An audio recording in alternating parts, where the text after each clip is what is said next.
Welcome to AM Muscle Maintenance with InShape Fitness. I am Coach Kim, and today's podcast is a workout. It is a seated at your desk kind of workout.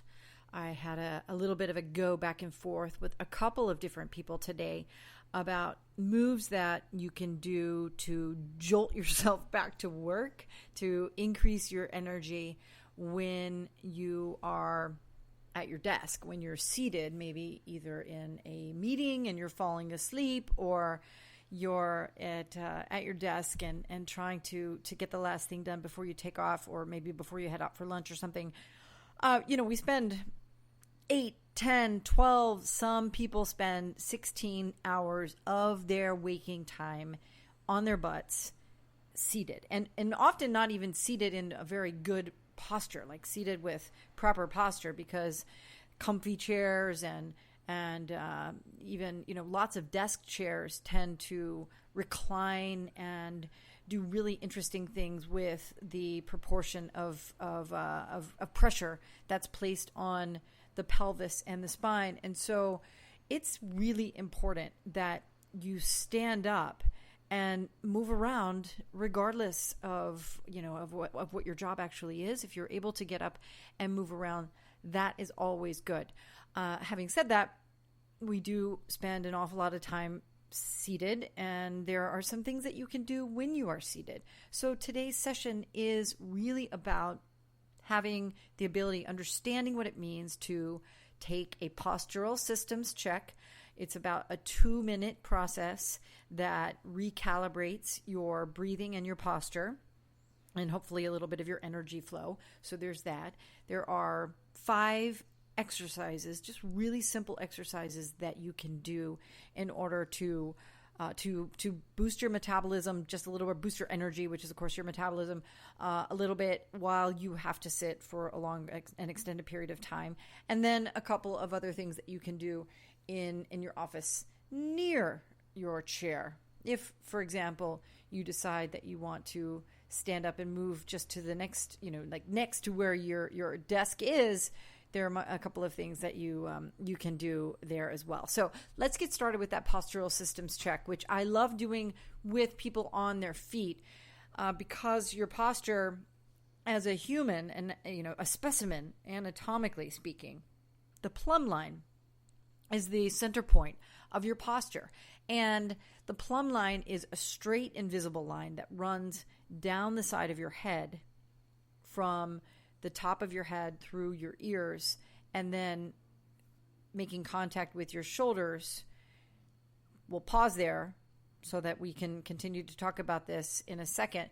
But if you're seated right now, obviously your plumb line is going to end up with a bit of a zigzag where it would be straight if you're standing. So that's why I prefer having the postural systems check take place when you're standing on your feet. But again, if you're seated, that's totally fine. And for this particular exercise or this particular period of time, we're just going to keep going. Your ears and your shoulders line up vertically. And that is really important for a couple of reasons. The first reason is 3 reasons I can think of right off the bat. One is that your head is the ballast of your body's center of gravity. Your head weighs about 10 or 11 pounds. And so if you're craning your head forward because you're trying to see the screen, or you're typing, or you're what I'm doing right now, which is actually craning my head so that I'm really close to the microphone, your center of gravity is off. Now, that might not make a huge difference for you when you're seated, but if your head is always forward, and when you start to move, your head is forward, your center of gravity it's sort of a natural, it's evolved away from its proper anatomical position, and therefore your balance is going to be off. So you're breathing deeply as we're going through these postural just sort of adjustments that you make. You're getting your head back now, thinking about the shoulders and the ears lining up vertically. You're taking deep breaths, inhaling through your nose and exhaling through your mouth, and abruptly exhale through your mouth. I tell people as we're running, training, I'm a coach for the New York City Marathon, we actively inhale through the nose, exhale through the mouth, and it's all about oxygen exchange and getting carbon dioxide out of the body. It really is the case too with your body at rest. So you want to inhale deeply and then exhale deeply. There was a second reason for the head, the position of the head being incorrect, having a toxic effect on your body. Thank you, horns honking in Manhattan, because I live in Harlem, Upper Manhattan. Who knows what else you might hear.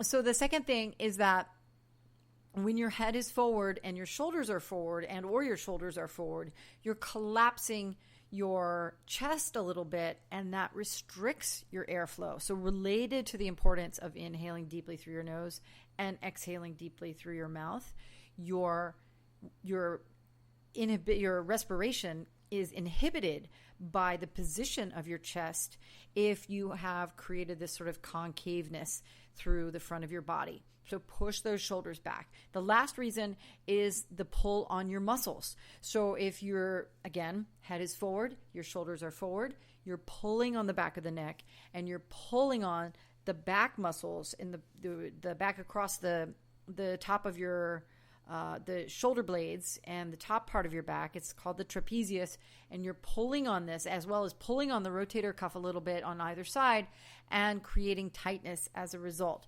So 3 reasons: your head is up, your head is back, your breathing is strong, inhaling through your nose and exhaling through your mouth. Now, you also want to think about, it's something I learned when I was pregnant.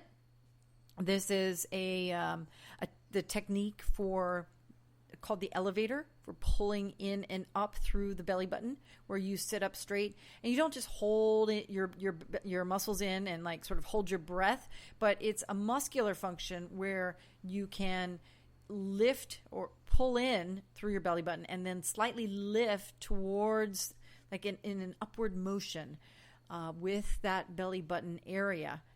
That is called the elevator, and it's a practice that we do if you're preparing, hopefully, for an efficient labor. You've learned this. I learned this and practice it sometimes with my prenatal clients, and one of the main reasons why it's effective or why it's so helpful is because it's effective after you give birth to prevent the development of something called diastasis recti, which actually can happen in men as well. I'm going to talk about some of these concepts on the InShape Fitness show later in the week, but it is crazy. But this is happening because men are, not having babies, obviously, but because of our obesity crisis in this country, the gut is getting bigger and bigger and bigger. The vital organs are being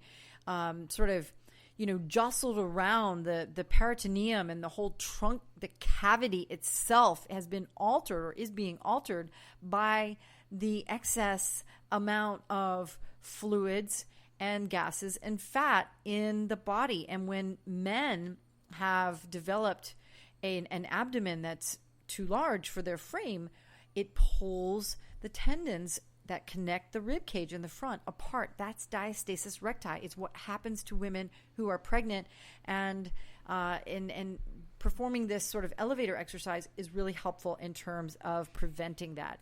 Okay, the last thing about the postural systems check for the seated position is to put both feet flat on the floor. Now, hopefully you're sitting in an ergonomically enough developed chair that your feet are flat on the floor and that you make right angles with your hips and your knees.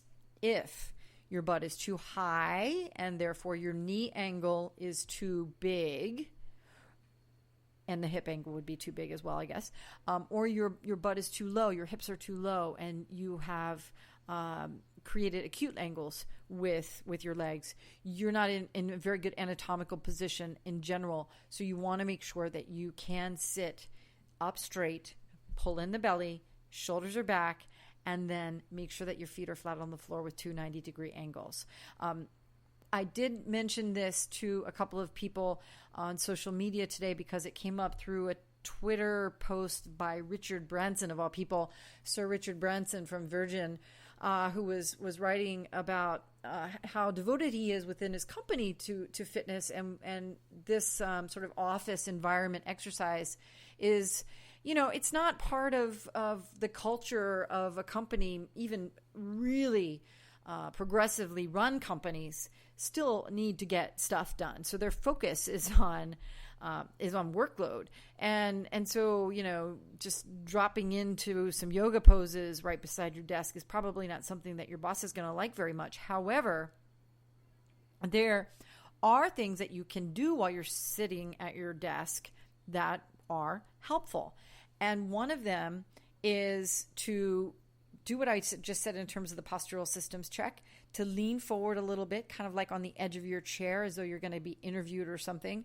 and to sit up really tall. Now, and I talked about having both feet on the floor, and girls are maybe not in this day and age. I think people just tend to want to relax in their chairs a lot, but if your feet are flat on the floor and you don't cross your legs, you are much more apt to be super alert and ready for whatever is coming at you, whatever action is coming at you, mostly via your computer. But maybe you're in a meeting and you need to be on the edge of your seat anyway. So that's like sort of the starting point. Now, the 5 exercises that I explained to you we're going to do are pretty simple things as well. And you don't need any equipment to do these exercises. And quite frankly, if you're a fit person, you're not going to necessarily think they're all that hard. Remember, we're not talking here about building a body meant for the beach. We're not talking about building a body meant for the runway or the little black dress or your skinniest jeans or any of that other stuff. We're talking about function and energy here. So when I say to you, extend your arms out to your sides, you might, look a little funny to your neighbors, but hopefully you don't have neighbors too close to you so that you can extend both arms out to the sides. Your palms should be down. And you should open up your fingers, splay your fingers, and then wiggle your fingers. All right? Guess what? Your fingertips and your phalanges and the carpals and metacarpals. I don't know if you took anatomy, but if you knew that, you know what I'm talking about here. Basically the palm bones, as well as the palm extensions, and then your fingers are your phalanges. And you want flexibility in those muscles. There are tons and tons of muscle tissue and then nerve endings that reside in your fingers, your hands and fingers, and then feet and toes as well. So extending your arms out. Now you've got your arms out and they are getting heavy, and I want you to keep them out because we're almost at 1 minute of your holding them out, and I'm going to ask you to do some movement starting 5 seconds from now. So take a couple of deep breaths. Your arms are still out. Now I want you to turn your palms face up towards the ceiling. And then turn your palm back down, but keep going, rotating your palm backwards. Almost, and again, if you have rotator cuff issues, any sort of shoulder issues, you obviously need to talk to your doctor about an exercise program regardless. But make sure that you're able to move your shoulders in the right way. But you're now turning your palms back up forward, and then twisting and rotating your palms back down and then back through until they can almost face back up. Another 5 seconds, and you can let your arms rest. 3, 2, now shake your arms out beside your body. That's hard. Guess what? Your arms weigh somewhere between 5 and 10 pounds, depending on your size. Unless you're really, really big, then they might weigh a bit more. But most people weigh, their arms weigh 5, 6, maybe 7 pounds. All right, now lift your arms above your head and press your palms together over your head. This will get really difficult really fast as well. So I'm going to time you for a minute. You're going to hold your arms above your head, just like before. And then we're going to do a little bit of movement afterwards. But your palms should be pressed together so that no air can get through your palms. Just press those palms together and hold. Now, think about how bent your elbows are. Are your biceps really close to your ears? Because they should be. And if you're struggling with keeping, if your arms tend to bend more and you're dropping your hands, it's because your arms are getting heavy. You've got 10 more seconds to go. You can do this. Just keep breathing and stay focused. You know that you're not going to be tired right after this. So that's one of the beauties of it, all of this work, right? Is that you definitely develop a different sense of energy. You're, discombobulating that sense of atrophy that develops as you sit all day. And that is really important, because the last thing that you need is to fall asleep at your desk. But then also it's, the last thing you also need is to rely so much on the chemical additives that, we turn to when we get tired. All right, so the movement now is a little bit of a half moon. So you're going to drop to the left and then drop to the right. Just a little mini sort of quasi half moon. We're just going right, left. Now drop to the left and pause here. A seated half moon. That's all it is. Couple more seconds. Now slowly straighten your body up again. Take a deep breath in through your nose and exhale deeply through your mouth again, and then drop down to the right gently, trying to keep your shoulders in the same plane. Don't move the right shoulder forward as you dip down to the right. You want to keep both shoulders back. And as you're pausing here, you're continuing to breathe, continuing to hold that belly button in and up, right, in that elevator position, and keep your feet flat on the floor. Very good. Okay. Let your arms drop, relax, shake them out a little bit. We got just a couple more exercises to do here or 3 more exercises to do. We've done the first 2, the arm rotations, extended arm rotations, and then the half moon, the seated half moon. The next thing is called a prayer press. And if you have really, really big chested front, if you've got big boobs or you're a guy and you've got really big pecs, it might be hard for you to do this. But what I want you to do is now bend your elbows and hold your arms in front of your body, and then press your palms together and zip up your forearms so that your elbows are right next to each other, pressed together as well. I call this a prayer press, and this really pulls on that trapezius, the back muscle, and your lats, and really forces you to hold this position. As you're forced to hold this position, you are just going to feel that opening up of your back. Like you're in, it's almost like a cat camel, only you're doing it in a seated position. Okay, so a couple more seconds with this, and then the movement that we're going to do is a chest fly. And guess what? We don't need any weights. If you are a bodybuilder, you might want some weights right here. But let me tell you something. By this point, we're 15, 16 minutes into very minimal amounts of movement, but your arms are heavy. So now, your minute is up with the prayer press in terms of the hold. Now open up, keep your elbows at 90 degrees, open up your arms and extend them back as you squeeze your shoulder blades together, and then close your arms back into prayer press each time for another 20 seconds or so.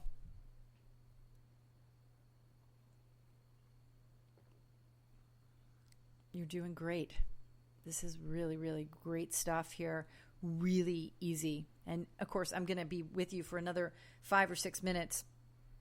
But the truth of the matter is, you can do these exercises really, really easily. You don't need to even listen to the full podcast, because it's super, super simple stuff. And you can pick 1 or 2 of them and probably, get some mileage out of that in terms of boosting your energy for the next couple of hours. And then, maybe you have to go back to it several times. But hey, that's okay. You're still going to feel better. You're still going to get more work done. And of course, you're still going to feel good in the process. Okay, now what I want you to do is something with your legs. We're going to do one more exercise with the arms in just a couple of minutes. But the next exercise is to put your hands either on your hips, or your hands can be anywhere except touching the desk, holding on to something. So your arms need to be free wherever they are. So I'll say just put them on on my hips. That's where mine are now. And what I want you to do is, keeping the right foot flat on the floor, you're going to lift the left foot up off the floor just a couple of inches. 30 seconds. Your time is going. We're going to add in, after that 30 seconds, we're going to add in some ankle circles and some toe pointing and foot flexing. But all you're doing is keeping your foot up there. 15 seconds is down. You're halfway through this hold. Of course, it's going to actually be for about a minute in total. But I like to use those tricks where necessary. Okay, now go ahead and make some circles with your ankle. So you're just twisting at the ankle, generating some blood flow down to the bottom of your leg.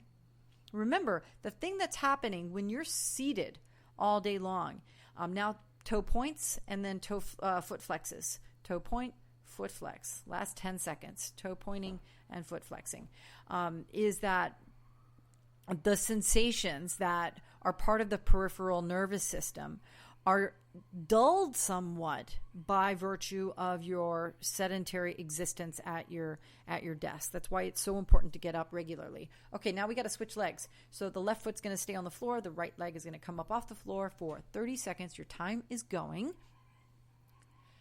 And over time, as these sensations, the sedentary existence that you have, that you probably live, that you may live, is such that the sensations have dulled, and that is why it becomes harder and harder and harder for you. Thank you again to the sirens of Harlem. It becomes harder and harder for you to regenerate those connections within your body. To get back to the right metabolism for a resting, seated person. Okay, so now the ankle circles. Keep circling your foot with the ankle to generate some blood flow down to the lower part of your leg. And then go ahead and do the toe point and the foot flex.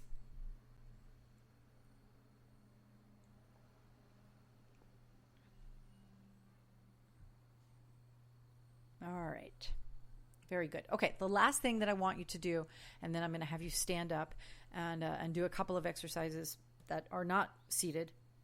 As we say goodbye, I'll give you just a couple of tips. The last thing is for you to exercise the neck. This is the other thing that I'm going to be talking about in my podcast this week. It's one of the favorite stories that I researched for my book. It has to do with Buckminster Fuller and his concept of tensegrity, which is all about, or perfectly sort of demonstrated by the human head and the human neck. It's this spindly little spine that sits atop the shoulders, and then your heavy head that has to remain there and provide you with this, obviously the brain and the ability to eat and talk and hear and smell, like all of your senses and everything is in your head, but it's this heavy piece of equipment. And our necks are so weak because we don't do anything. So we're going to work on your neck. So let's just do a couple of head rolls. Again, talk to your doctor if you have any cervical spine issues at all. You need to clear with your doctor before you do some of these exercises. But these are really simple. I really just want to make sure that you have flexibility in your neck. That's one of the main things. Number one, if you extend your arms out to the sides, you should be able to turn your head until you look down the length of your right arm to the right. Same thing with the left. If you can't turn your head 180 degrees, 90 degrees in either direction, then your range of motion has been compromised in some way. And that is the case for a lot of people. Look on TV at our president. Oh my goodness. So off topic here, but it drives me bananas that President Trump cannot turn his head. Check it out. It's crazy. Anyway, you should be able to turn your head. The other thing that you should be able to do is to look up, to crane your neck completely, look up at your ceiling without hurting your head. Should be able to do this. Now, you might not be able to, but you should be able to. So then you tuck your chin to your chest. Chin down, and then look up to your ceiling. These 2 exercises, turning your head from side to side and then extending back and tucking your chin to your chest, are exercises that are really, really vital for long-term sustainable, high quality of life, especially as you get older, in all seriousness. But do check out the President of the United States. He can't turn his head, and I don't think that's funny, but I am astonished that, I know a lot of people that have cervical neck issues, and cervical neck issues often tend to reduce flexibility and therefore your range.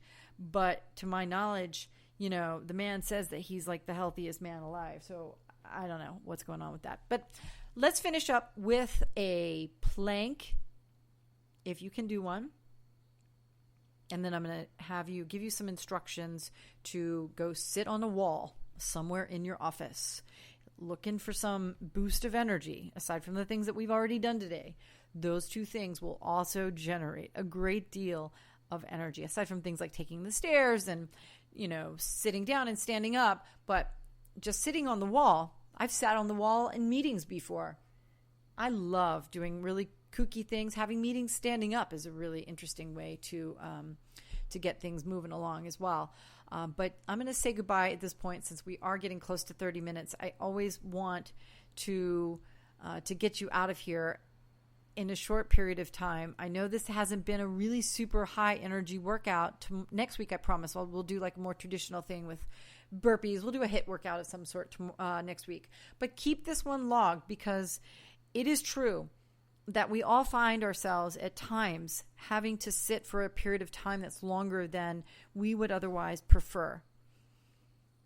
Most of the time, that is in an office setting. It's in a work setting, or maybe some sort of an educational setting, like sitting in a class. I had to do this workshop for the New York City public school system not too long ago, and I was in a chair, in an auditorium for like 4 hours. And it's really not pleasant. It's not good for the body, and it's not pleasant. So if you have a couple of tools in your toolbox to generate some energy and avoid cookies and caffeine, I say let's do it. I'm Coach Kim from InShape Fitness. I'll be back next week with another new episode, that HIIT episode, I promise. And I'll be recording the InShape Fitness show a little later in the week. And again, join me for that, because it'll be fun. I'll be talking about Buckminster Fuller, and I'll definitely go back to that other issue we talked about today with men and diastasis recti pretty soon too. Okay, have a great day.